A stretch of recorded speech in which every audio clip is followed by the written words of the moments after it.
Welcome to Education Time in Tamil. CBSE Class 11 Physics What Energy and Power Chapter 6 தான் நம்ம பார்த்துட்டு இருக்கோம். இப்போ அதில் டைப் ஆஃப் கொலிஷன் அப்படிங்கிற டாப்பிக்கை பற்றி இந்த பார்ட் 22 வீடியோவில் நம்ம டிஸ்கஸ் பண்ண போகிறோம். அதுக்கு முன்னாடி சேனலை சப்ஸ்கிரைப் பண்ணாதவங்க சப்ஸ்கிரைப் பண்ணிக்கோங்க. பக்கத்தில் இருக்க பெல் சிம்பலையும் கிளிக் பண்ணிக்கோங்க. அப்போ தான் நம்ம அடுத்து போடக்கூடிய வீடியோட நோட்டிஃபிகேஷன் உங்களுக்கு உடனே கிடைக்கும். ஓகே, ஸோ இதுக்கு முன்னாடி பார்ட்டில் பார்த்தீங்க அப்படின்னா கொலிஷன் அப்படின்னா என்ன, அதில் என்னென்ன டைப்ஸ் எல்லாம் இருக்குது. ஸோ அப்புறம் பார்த்தீங்க அப்படின்னா அதில் கொலிஷன் நடக்கும் பொழுது மொமெண்டம் எப்படி இருக்கும், கைனெட்டிக் எனர்ஜி எப்படி இருக்கும், எனர்ஜி எப்படி இருக்கும் அப்படிங்கிறத பற்றிலாம் நம்ம டிஸ்கஸ் பண்ணியிருக்கோம். ஓகேவா? ஸோ இப்போ நம்ம டைப் ஆஃப் கொலிஷன் நம்ம ஏற்கனவே அதில் 3 டைப் இருக்குது அப்படின்னு சொல்லியிருக்கோம் இல்லையா? அதை பற்றி நம்ம இப்போ டீட்டெயிலாக பார்க்க போகிறோம். ஓகே, சரி. டைப் ஆஃப் கொலிஷனில் ஃபர்ஸ்ட் நம்ம பார்க்குறது என்ன அப்படின்னு பார்த்தீங்கன்னா எலாஸ்டிக் கொலிஷன் அப்படிங்கிறது. ஓகே, ஸோ இது எப்படி நடக்கும் அப்படிங்கறத நம்ம தெரிஞ்சுக்குவோம். இதுல நம்ம ஒரு எக்ஸாம்பிளுக்கு பாத்தீங்கன்னா M1 M2 அப்படிங்கிற 2 பாடி எடுத்திருக்கோம். ஓகேவா? சோ இப்போ M1 அப்படிங்கிறது U1 அப்படிங்கிற வெலாசிட்டியோட மூவ் ஆயிட்டு இருக்கு. M2 அப்படிங்கிறது U2 அப்படிங்கிற வெலாசிட்டியோட மூவ் ஆயிட்டு இருக்கு. ஓகேவா? இது நம்ம எப்ப சொல்றோம் அப்படின்னு பாத்தீங்கன்னா கொலிஷன் இன்னும் நடக்கல. கொலிஷன் நடக்கிறதுக்கு முன்னாடி 2 பாடியை எடுத்திருக்கோம். M1 M2ங்கிறது M1 U1 வெலாசிட்டியில மூவ் ஆயிட்டு இருக்கு, M2ங்கிறது U2ங்கிற வெலாசிட்டியில மூவ் ஆயிட்டு இருக்கு. ஓகேவா? சோ இப்படி மூவ் ஆயிட்டு இருக்கும்போது ஒரு நேரத்துல என்ன ஆகும் அப்படின்னு பாத்தீங்கன்னா கொலிஷன் நடக்குது. ஓகே, சரி. அந்த கொலிஷன் நடந்ததுக்கு அப்புறம் இந்த 2 பாடியும் அடுத்தது, அதாவது ஆஃப்டர் கொலிஷன்ல எப்படி மூவ் ஆகுது அப்படின்னு பாத்தீங்கன்னா M1 அப்படிங்கிறது V1ங்கிற வெலாசிட்டியோடையும் M2 அப்படிங்கிறது V2 அப்படிங்கிற வெலாசிட்டியோடையும் மூவ் ஆகுது. ஓகேவா? ஸோ அப்போ இப்போ ஆரம்பத்தில் 2 பாடிக்கும் டிஃப்ரெண்ட் வெலாசிட்டி இருந்துச்சு, U1 U2ன்னு. ஓகேவா? கொலிஷன் ஆனதுக்கு அப்புறம் அதோட வெலாசிட்டி எப்படி மாறுது, V1 V2ன்னு நமக்கு மாறுது. ஓகேவா? இப்போ நம்ம எடுத்துக்கிட்ட 2 பாடியுமே பிஃபோர் கொலிஷன்லையும் சரி ஆஃப்டர் கொலிஷன் சரி மூவ் ஆகிட்டு இருக்குது, மூவ்மெண்ட்ல இருக்கக்கூடிய பாடி. ஓகேவா? சரி, இதுதான் இப்போ பார்த்தீங்க அப்படின்னா இப்போ ஃபர்ஸ்ட் M1ங்கிற ஆப்ஜெக்ட் மூவ் ஆகுது, M2ங்கிற ஆப்ஜெக்ட் மூவ் ஆகுது, 2 கொலிஷன் ஆகி M1 V1 வெலாசிட்டிலையும் M2 V2 வெலாசிட்டிலையும் மூவ் ஆயிடுச்சு. ஓகே, ஸோ அப்போ இது 2க்கும் நடுவில் இப்போ நம்ம என்ன பார்க்குறோம்னா மொமெண்டம் அண்டு எனர்ஜி, இது 2ஐயும் தான் நம்ம ஒவ்வொரு கொலிஷன்லையும் நம்ம செக் பண்ணுறோம். ஓகேவா? ஸோ மொமெண்டம் என்னவா இருக்கும், நம்ம ஆல்ரெடி போன பார்ட்லேயே சொல்லியிருப்போம், எல்லா கொலிஷன்லையும் மொமெண்டம் அப்படிங்கிறது கன்சர்வேட்டிவாக தான் இருக்கும். அப்படின்னா என்ன அர்த்தம், பிஃபோர் கொலிஷனில் எவ்வளோ மொமெண்டம் இருந்துச்சோ, மொமெண்டம்ங்கிறது நமக்கு என்ன, P ஈக்குவல் டு MVயா, P ஈக்குவல் டு, அதாவது momentum P equal to mass into velocity. ஓகேவா? ஸோ அப்போ பிஃபோர் கொலியூஷனில் பாடியோட மொமெண்டம் எப்படி இருந்துச்சோ அதே மாதிரி தான் ஆஃப்டர் கொலியூஷன்லையும் நமக்கு இருக்கும். மொமெண்டம் அதே அளவு தான் இருக்கும் அப்படின்னு சொல்கிறது தான் மொமெண்டம் இஸ் கன்சர்வ்டு அப்படின்னு நம்ம சொல்கிறது. ஓகேவா?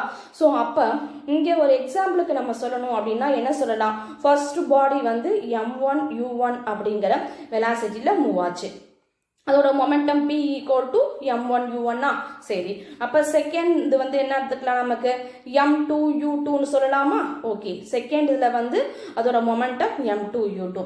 இது பிஃபோர் கொலியூஷனில். ஆஃப்டர் கொலியூஷனுக்கு அப்புறம் என்னவாகுது அப்படின்னு பார்த்தீங்கன்னா அதனுடைய மொமெண்டம் M1 V1ன்னு மாறுது. அதே மாதிரி செகண்ட் பாடியோட மொமெண்டம் M2 V2ன்னு மாறுது.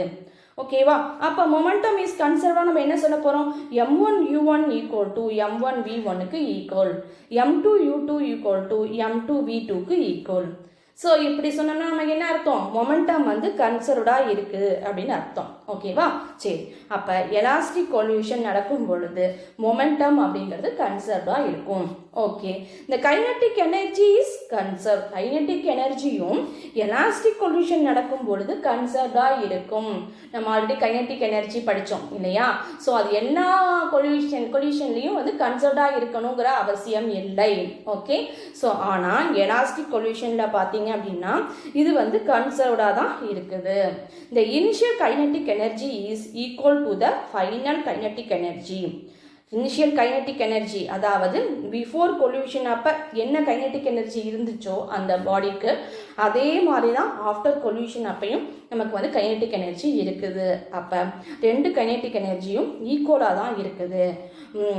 அதாவது இந்த coalition time டெல்டி is not constant. ஆனால் இந்த கொல்யூஷன் நடக்குது பார்த்தீங்களா, இந்த இடத்துல டைம் பீரியட் நடக்குது பார்த்தீங்களா, ரெண்டு மோதிக்கிற டைம் பீரியட் இருக்குது பார்த்தீங்களா. இந்த கொல்யூஷன் நடக்கிற டைம் பீரியட்னா டெல்டி டைம் பீரியட். இங்கே ரெண்டும் மோதிக்கிற அந்த ஃப்ராக்ஷன் ஆஃப் பீரியட் பார்த்தீங்களா, அதான் டெல்டிங்கிறது. அந்த del t time period kinetic energy அப்படிங்கிறது கன்சர்வ்டாக இருக்கும், கான்ஸ்டண்ட்டாக இருக்கும், மாறாமல் இருக்கும்னு சொல்ல முடியாது. Okay, so after collision before கொல்யூஷனுக்கு அப்போ தான் நமக்கு வந்து கைனெட்டிக் எனர்ஜி கன்சர்வ்டாக இருக்கும். எப்போ எலாஸ்டிக் கொல்யூஷனில். ஓகே, ஸோ ஆனால் கொல்யூஷன் நடந்த அந்த டைமில் டெல்டி டைமில் அது வந்து கான்ஸ்டண்ட்டாக இருக்காது. ஓகே, சரி, இதுக்கு ஒரு எக்ஸாம்பிள் சொல்லணும்னா நம்ம புக்கில் வந்து ஸ்ப்ரிங்கை வந்து கம்ப்ரஸ் பண்ணுறது. ஓகேவா, ஸோ இதில் இன்னொரு முக்கியமான பாயிண்ட் என்னன்னா டிஃபார்மேஷன், அதாவது அதோட ஸ்ட்ரக்சர் வந்து திரும்ப பழைய நிலைமைக்கே வந்துடும். ஓகேவா, எலாஸ்டிக் அப்படின்னாலே நமக்கு என்ன அர்த்தம், திரும்ப வந்து அதோடைய ஸ்ட்ரக்சர் பழைய நிலைமைக்கே வந்துடும். அதுக்கு தான் ஸ்ப்ரிங்கை வந்து எக்ஸாம்பிளாக சொல்லியிருக்காங்க. ஸ்ப்ரிங்கை கம்ப்ரஸ் பண்ணுறோம், ரெண்டு சைடும் ரெண்டு மாசை கொடுத்து ஸ்ப்ரிங்கை வந்து கம்ப்ரஸ் பண்ணுறோம் அப்படின்னு வச்சுக்கோங்களேன். இந்த ஸ்ப்ரிங்கை கம்ப்ரஸ் பண்ணி அதுக்கப்புறம் 2 மாசம் ரிமூவ் பண்ணதுக்கப்புறம் அந்த ஸ்ப்ரிங் என்ன ஆகும், மறுபடியும் பழைய நிலைமைக்கே மாறிடுது இல்லையா. அந்த டிஃபார்மேஷன் ஆகிறது வந்து திரும்ப வந்து பழைய மாதிரியே மாறிடுது. ஓகேவா, ஸோ அப்போ எலாஸ்டிக் கொல்யூஷனுக்கு கம்ப்ரஸ் பண்ண ஸ்ப்ரிங் வந்து ஒரு எக்ஸாம்பிள். ஓகே, இதான் நம்ம புக்கில் கொடுத்துருப்பாங்க. ஓகேவா, சரி, இப்போ அடுத்தது பார்த்தீங்க அப்படின்னா கம்ப்ளீட்லி இன்எலாஸ்டிக் கொல்யூஷன். அப்போ கம்ப்ளீட்லி இன்எலாஸ்டிக் கொல்யூஷன்னா என்ன அர்த்தம்? சரி, இப்போ வந்து கொல்யூஷன் எப்படி நடக்குதுன்னு முதல்ல தெரிஞ்சுக்குவோம். இதுக்கு நம்ம என்ன பண்ணுறோம் அப்படின்னு பார்த்தீங்கன்னா பிஃபோர் கொல்யூஷனுக்கு, அதாவது கொல்யூஷனுக்கு முன்னாடி நம்ம எந்தெந்த பாடியை வந்து எடுத்துக்கிறோம் அப்படின்னு பார்த்தீங்கன்னா ஒரு மெட்டல் பால். ஓகேவா, ஸோ இந்த மெட்டல் பால் வந்து U1 அப்படிங்கிற ஒரு வெலாசிட்டியில் மூவ் ஆகுது. ஓகே, ஸோ அப்போ அதுக்கு மொமெண்டம் இருக்கும். அப்போ P = இதுக்கு வந்து M1 பேர் கொடுத்துக்குவோமா, மாஸோட வேல்யூ. சரி, அப்போ M1 U1 அப்படிங்கிற வெலாசிட்டியில் மூவ் ஆகுது. ஓகே, சரி, அடுத்தது நம்ம எடுத்துக்கிறது ஒரு கிளே பால். இந்த கிளே பால் வந்து மூவ்மெண்ட்ல இல்லை, ரெஸ்ட்ல இருக்குது. ஓகேவா, ஸோ இதில் ஒரு ஆப்ஜெக்ட் தான் மூவ்மெண்ட்ல இருக்குது, ஒரு ஆப்ஜெக்ட் மூவ்மெண்ட்ல இல்லை, ரெஸ்ட்ல இருக்குது. ஓகே, சரி, அப்போ இதோட மொமெண்டம் என்னவா இருக்கும், கிளே பாலோட மொமெண்டம், இது மெட்டல் பால்ன்றதுனால பிஎம்னு நோட் பண்ணிக்குவோம், கிளே பால்னா பிசின்னு நோட் பண்ணிக்குவோம், மொமெண்டம் ஆஃப் கிளே பால். ஓகேவா, ஸோ இதுக்கு வந்து மாசம் வந்து M2நே வச்சுக்குவோமே. ஓகே, M2ன்னு வச்சுக்குவோம். ஆனால் வெலாசிட்டி இருக்குதா, இது மூவ் ஆகுதா, இல்லை. அப்போ வெலாசிட்டி நமக்கு இல்லை இல்லையா, அப்போ அது 0 ஆயிடுச்சுன்னா இதோட மொமெண்டம் ஃபுல்லாக நமக்கு என்ன ஆயிடுச்சு, 0 ஆயிடுச்சு. ஓகே, சரி, இப்போ ரெண்டுமே ஒன்னோட ஒன்று மோதிக்குது. ஒன்னோட ஒன்றுனா இது ரெஸ்ட்ல தான் இருக்குது.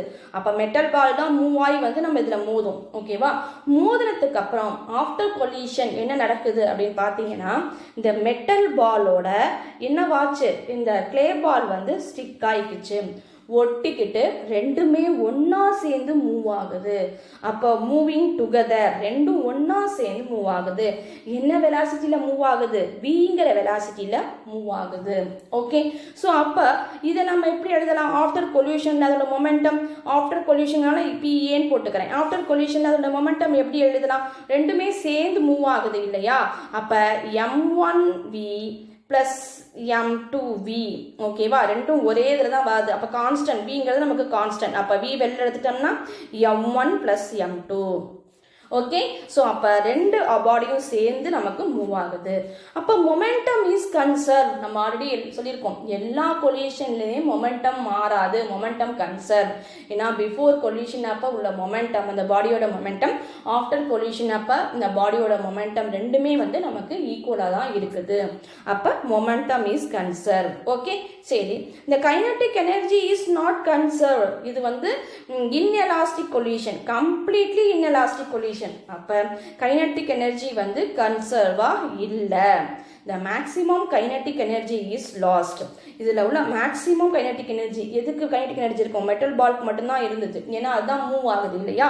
அப்போ இந்த மேக்ஸிமம் கைனடிக் எனர்ஜி வந்து லாஸ் ஆயிடுது. ஸோ இந்த deformation may not be relieved and the two body could move together after the collision. இந்த டிஃபார்மேஷன், இந்த மாறினது ரெண்டும் போய் இதோட போய் மோதி இது ரெண்டும் ஸ்டிக் ஆயிடுச்சு இல்லையா. ஸோ அப்போ கொலிஷன் நடந்துருச்சு. கொலிஷன் நடந்ததுக்கு அப்புறம் அந்த டிஃபார்மேஷன் வந்து திரும்ப பழைய நிலைமைக்கு மாறிச்சா, மாறலை. என்னவாச்சு, ரெண்டுமே சேர்ந்தே மூவ் ஆகுது இல்லையா. அந்த ரெண்டும் போய் ஒட்டினது பிரியவே இல்லை இல்லையா, தனித்தனியாக மூவ் ஆகலை, ரெண்டுமே சேர்ந்து மூவ் ஆகுது. இதைத்தான் நம்ம என்ன சொல்றோம்னா கம்ப்ளீட்லி இன்எலாஸ்டிக். திரும்ப பழைய நிலைமைக்கு மாறினா அது எலாஸ்டிக். இது திரும்ப பழைய நிலைமைக்கு மாறவே இல்லை இல்லையா. அந்த deformation may not be relieve, அந்த டிஃபார்மேஷன் திரும்ப நமக்கு மாறலை. And the two body could move together after the collision. After the கொலிஷன்ல என்னவாச்சு, ரெண்டு பாடியுமே சேர்ந்தே ஒரு வெலாசிட்டியில் மூவ் ஆக ஆரம்பிச்சிருச்சு. ஸோ அதனுடைய பொசிஷன், அதாவது அதோடைய ஷேப் வந்து மாறிடுச்சு, ரெண்டுமே சேர்ந்து மூவ் ஆகிற மாதிரி ஆயிடுச்சு இல்லையா. ஸோ இந்த மாதிரி டிஃபார்மேஷன் திரும்பி நம்ம பழைய நிலைமைக்கு வரல. அதனால என்னவாச்சுன்னு பார்த்தீங்கன்னா இது கம்ப்ளீட்லி இன்எலாஸ்டிக் கொலிஷன் ஆயிடுச்சு. இதில் கைனடிக் எனர்ஜி நாட் கன்சர்வ் ஆயிடுச்சு, மேக்ஸிமம் கைனடிக் எனர்ஜியை அது இழந்துருச்சு. ஓகேவா. சரி, இப்போ அடுத்தது நம்ம பார்க்க போகிற டைப் என்ன அப்படின்னு பார்த்தீங்கன்னா இன்எலாஸ்டிக் கொலிஷன். ஓகே, சரி, இன்எலாஸ்டிக் கொலிஷனில் பாடி வந்து எப்படி வந்து கொலிஷன் ஆகுது அப்படின்னு பார்த்தீங்கன்னா இப்போ பாருங்க, பிஃபோர் கொலிஷன் நடக்கிறதுக்கு முன்னாடி ரெண்டு பாடியும் எப்படி மூவ் ஆகுது அப்படிங்கிறத பார்ப்போம். m1 அப்படிங்கிற மாசுள்ள ஒரு ஆப்ஜெக்ட் u1ங்கிற வெலாசிட்டியில் மூவ் ஆகுது. எப்படி மூவ் ஆகுது, இந்த சைட் டைரக்ஷன்ல. ஓகேவா. ஸோ அப்போ m2 அப்படிங்கிற மாசுள்ள ஒரு ஆப்ஜெக்ட் வந்து u2 அப்படின்னு இந்த பக்கம் டைரக்ஷன்ல மூவ் ஆகுது. அப்போ ரெண்டும் என்ன பண்ணுது, ஒன்றுக்கு ஒன்று ஆப்போசிட் டைரக்ஷன்ல மூவ் ஆகுதா. அப்போ ரெண்டுமே ஒரே ஈக்குவலான வெலாசிட்டியில் மூவ் ஆச்சுன்னா ரெண்டும் வேகமாக மோதிக்குமா. ஓகேவா. அப்போ கொலிஷன் நடக்கும். சரி, கொலிஷன் நடந்ததுக்கு அப்புறம் என்னவாகுது, ஆஃப்டர் கொலிஷன் பார்த்தீங்க அப்படின்னா இந்த இந்த m1ங்கிறது v1ங்கிற வெலாசிட்டியில் இந்த பக்கம் மூவ் ஆயிடுச்சு. இந்த பக்கம் போய் மோதிச்சோ அதுக்கு ஆப்போசிட் டைரக்ஷனில் மூவ் ஆயிடுச்சு. ஓகே. ஸோ அதே மாதிரி m2ங்கிற ஆப்ஜெக்ட் என்ன பண்ணுச்சு அப்படின்னு பார்த்தீங்கன்னா v2ங்கிற வெலாசிட்டியில் இந்த டைரக்ஷனில் மூவ் ஆயிடுச்சு. அதாவது அது எந்த டைரக்ஷனில் போய் கொலிஷனுக்கு முன்னாடி மோதிச்சோ அதே டைரக்ஷனுக்கு ஆப்போசிட் டைரக்ஷனில் மூவ் ஆகுது. ஓகேவா. ஆஃப்டர் கொலிஷன் அப்போ பாருங்க ரெண்டும் ஆப்போசிட் டைரக்ஷனில் மூவ் ஆகுது. ஓகே, இப்போ மொமெண்டம் எப்படி இருக்கும், மொமெண்டம் இஸ் கன்சர்வ்டு. நல்லா தெரிஞ்சுக்கோங்க, எல்லா லீனியர் கொலிஷன்லையுமே மொமெண்டம் வந்து கன்சர்வாக தான் இருக்கும். மோதும் போது அதனுடைய மொமெண்டம் எவ்வளோ இருந்துச்சோ, சாரி மோதுறதுக்கு முன்னாடி பிஃபோர் கொலிஷனில் அதனுடைய மொமெண்டம் எவ்வளோ இருந்துச்சோ அதே அளவு தான் ஆஃப்டர் கொலிஷன்லையும் இருக்கும். ஸோ அப்போ மொமெண்டம் கன்சர்வ். சரி, கைனடிக் எனர்ஜி என்னாச்சு inelastic கொலிஷனில், the kinetic energy is not conserved. kinetic energy conserved இல்லை. So in the intermediate case where the deformation is partially relieved. So இந்த மாதிரி டிஃபார்மேஷன் ஆகுது பார்த்தீங்களா, இது இங்கே பாருங்க மோதுனதுனால இந்த பக்கம் கொஞ்சம் ஷேப் மாறி இருக்கும், அதுக்கு இந்த பக்கம் கொஞ்சம் ஷேப் மாறி இருக்கும். ஓகேவா. ரெண்டும் ஆப்போசிட் வந்து மோதிக்கிச்சு இல்லையா. அதனால இது ரெண்டுக்குமே ஆப்போசிட் சைடில் உள்ளது ஷேப்பில் வந்து டிஃபார்மேஷன் நடந்திருக்கும். ஓகே, சரி. அப்போ டிஃபார்மேஷன் பார்ஷியலி ரிலீவ்டு, கொஞ்சம் தான் அந்த டிஃபார்மேஷன் வந்து ரிலீவ் ஆகிருக்கும். And some of the initial kinetic energy is lost is more common and appropriate called the inelastic collision. இதில் வந்து கொஞ்சம் கைனடிக் எனர்ஜி ஆரம்பத்தில் லாஸ் ஆகிருக்கும். அது மோது பார்த்தீங்கன்னா கண்டிப்பாக சவுண்டாவோ ஹீட்டாவோ ஏதோ ஒரு எனர்ஜியாக அது கன்வெர்ட் ஆகிருக்கும் இல்லையா. ஸோ அப்போ ஏன்னா ரெண்டும் ஆப்போசிட்டாக மோதிக்குது, அப்போ அதுக்கு வந்து என்ன இருக்கும், மொமெண்டம் அதிகமாக இருந்திருக்கும். ஸோ அப்போ வந்து என்னவா இருக்கும் அப்படின்னு பார்த்தீங்கன்னா இனிஷியலாக கைனடிக் எனர்ஜி லாஸ் ஆகிருக்கும். ஓகேவா. ஸோ இந்த மாதிரி இனிஷியல் கைனடிக் எனர்ஜி லாஸ் ஆனது தான் இன்எலாஸ்டிக் கொலிஷன் அப்படின்னு சொல்கிறோம். ஓகே, சரி. இப்போ நம்ம 3 டைப் படிச்சிருக்கோம். 3 டைப்புக்கும் டிஃபரெண்ட் என்னென்ன அப்படிங்கிறது நம்ம சிம்பிளாக பார்த்துருவோம். ஃபர்ஸ்ட் வந்து எலாஸ்டிக் கொலிஷன், ரெண்டாவது வந்து கம்ப்ளீட்லி இன்எலாஸ்டிக் கொலிஷன், மூணாவது வந்து இன்எலாஸ்டிக் கொலிஷன். ஓகே, சரி. இப்போ இதில் ஃபர்ஸ்ட் எலாஸ்டிக் கொலிஷனில் பார்த்தீங்க அப்படின்னா ஒரு பாடி இன்னொரு பாடியும் ரெண்டும் ஒரே டைரக்ஷனில் மூவ் ஆகிட்டு இருக்குது. மூவ் ஆகிட்டு இருக்கும்போது ஒரு ஸ்டேஜில் வந்து கொலிஷன் ஆகுது. கொலிஷன் ஆனதுக்கு அப்புறம் வந்து பார்த்தீங்கன்னா ஆஃப்டர் கொலிஷனில் ரெண்டும் டிஃப்ரெண்ட் வெலாசிட்டியோட மூவ் ஆகிட்டு இருக்கு. அப்போ அதனுடைய மொமெண்டம் வந்து கன்சர்வ்டாக இருக்கு. ஓகே, சரி. அப்போ கைனடிக் எனர்ஜி எப்படி இருக்கு, கைனடிக் எனர்ஜியும் நமக்கு என்னவா இருக்குன்னு பார்த்தீங்கன்னா எலாஸ்டிக் கொலிஷனை பொறுத்தவரைக்கும் கன்சர்வ்டாக தான் இருக்கும். ஆரம்பத்தில் அதாவது கொலிஷன் நடக்கிறதுக்கு முன்னாடி அதோட கைனடிக் எனர்ஜி எப்படி இருந்துச்சோ அதே அளவு தான் கொலிஷன் ஆனதுக்கு அப்புறமும் இருக்கும். இந்த கொலிஷனுக்கு பேர் தான் எலாஸ்டிக் கொலிஷன். ஓகேவா. அதனுடைய ஷேப் டிஃபார்ம் ஆன அதனுடைய ஷேப் வந்து திரும்ப பழைய நிலைமைக்கு மாறிடும். ஓகேவா? அதுதான் எலாஸ்டிக் ப்ராப்பர்ட்டி அப்படிங்கிறது. திரும்ப பழைய மாதிரி ஷேப்புக்கு வந்துடும். ஓகே, சரி. இப்போ அடுத்தது பார்த்தீங்க அப்படின்னா completely inelastic solution. Completely inelastic சொல்யூஷன்ல நமக்கு என்னவாகுது அப்படின்னு பார்த்தீங்கன்னா, ஒரு பாடி மூவ்மெண்ட்ல இருக்குது, இன்னொரு பாடி ரெஸ்ட்ல இருக்குது. ரெஸ்ட்ல இருக்க பாடி மேல போய் இந்த மூவ்மெண்ட் ஆயிருக்க பாடி வந்து கொலிஷன் ஆகுது. கொலிஷன் ஆனதுக்கு அப்புறம் என்னவாகுது? ஆஃப்டர் கொலிஷன்ல பார்த்தீங்க அப்படின்னா ரெண்டு பாடியுமே சேர்ந்து மூவ் ஆகுது. ஓகேவா? ஸோ அப்போ ஒரு பாடியில் ஒரு வெலாசிட்டியோட வேகமாக வந்து ரெஸ்ட்ல இருக்க பாடியோட கொலிஷன் ஆயிருக்கு. அப்போ அந்த ரெஸ்ட்ல இருக்க பாடியும் சேர்த்து ஒன்னா வந்து ஒரு வெலாசிட்டியோட மூவ் ஆகி போகுது. ஓகேவா? இப்போ மொமெண்டம் பார்த்தீங்கன்னா லீனியர் மொமெண்டமா இருக்குது, அதனால அது கன்சர்வ்டா தான் இருக்கும். ஓகே, சரி. அப்போ கைனடிக் எனர்ஜி என்னவாகுது? மேக்சிமம் கைனடிக் எனர்ஜி லாஸ் ஆகிடுது. ஓகேவா? ஸோ அதே மாதிரி அதனுடைய ஷேப் டிஃபார்மேஷன் ஆனது திரும்ப பழைய நிலைமைக்கு வரவே இல்லை. என்னவாச்சு? ரெண்டும் ஒன்னா ஒட்டிக்கிட்டு ஒன்னா சேர்ந்து நமக்கு என்னவாயிடுச்சு? மூவ் ஆக ஆரம்பிச்சிருச்சு.